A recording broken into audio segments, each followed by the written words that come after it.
Hello guys, my name is Rizky from acreativealt, and in this video, I'm going to show you how to create professional looking Zoom meeting. In order to do so, I'm going to use a proper mirrorless camera, which is my Sony A7 III, with just one tiny and affordable device.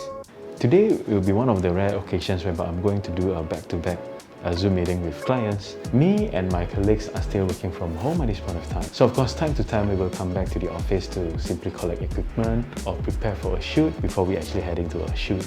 Most of the times when I do my Zoom meetings, I will actually do it at home. Today I'll be having back-to-back. We are going to discuss about live stream. So I thought doing it in the office would be much more efficient. So of course now I'm back to my usual YouTube station. So this is how I normally do if I were to do Zoom meetings with clients in my office. And of course, doing something like this will be a bit more troublesome as compared to simply opening up your laptop and use your webcam. So you would ask why we should do this. So my answer will be, the first thing is that when we do Zoom meetings, we will actually do it for a pretty long period of time. I think most of the time, my meetings is about half an hour to an hour. It is more pleasant to your audience to see a nice looking image rather than like pixelated, badly lit and low resolutions video.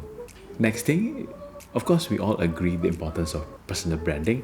And of course, for my case, I produce videos for a living and we even provide live stream services. So naturally, I think I have to look presentable on the video.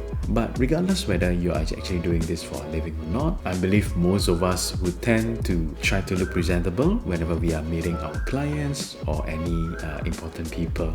Even for me, with my standard casual attire, I don't actually wear my shorts if I meet my clients, unless I meet them for an outdoor recce.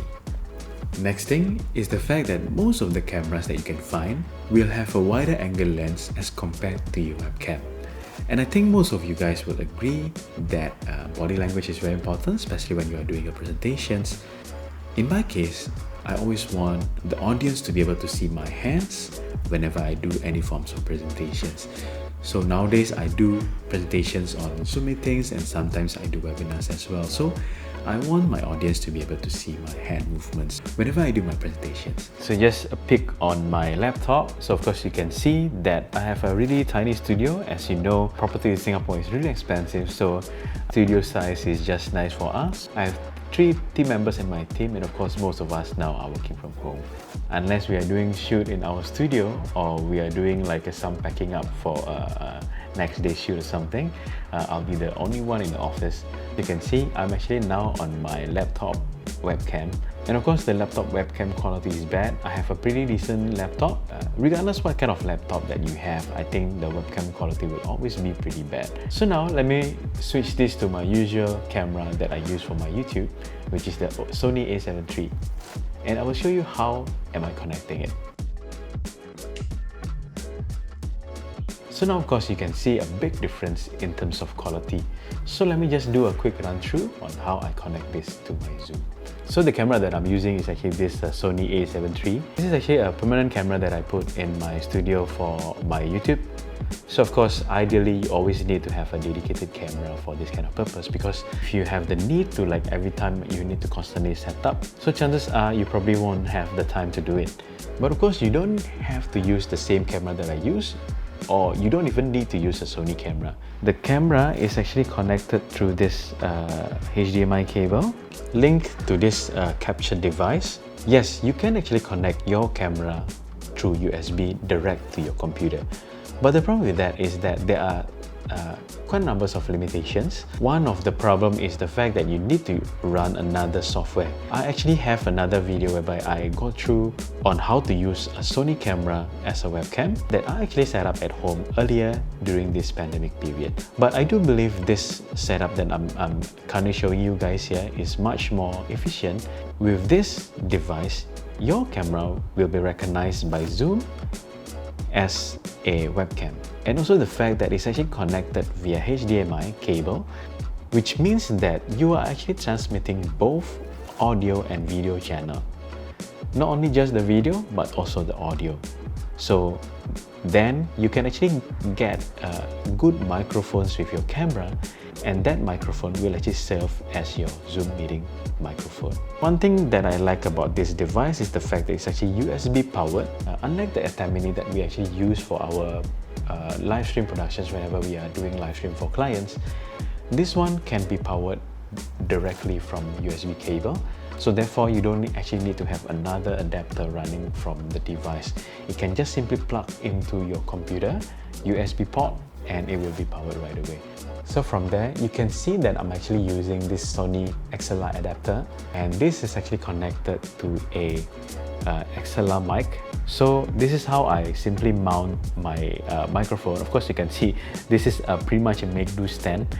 I have this cheap podcast style microphone that I used to use quite a lot in the past. Honestly, I don't really like it because the fact that it has a lot of noise. However, if you actually buy a decent quality podcast microphone, you can actually use it for this kind of purpose. But what I want to highlight on this thing is that I prefer to have the audio directly goes into the camera instead of a separate audio goes into USB cable to your computers. The reason why is that the fact that on your Zoom setup, you just need to put everything into one source. So in this case, it's the J5 Create card that I have here. So on the Zoom meeting itself is pretty straightforward.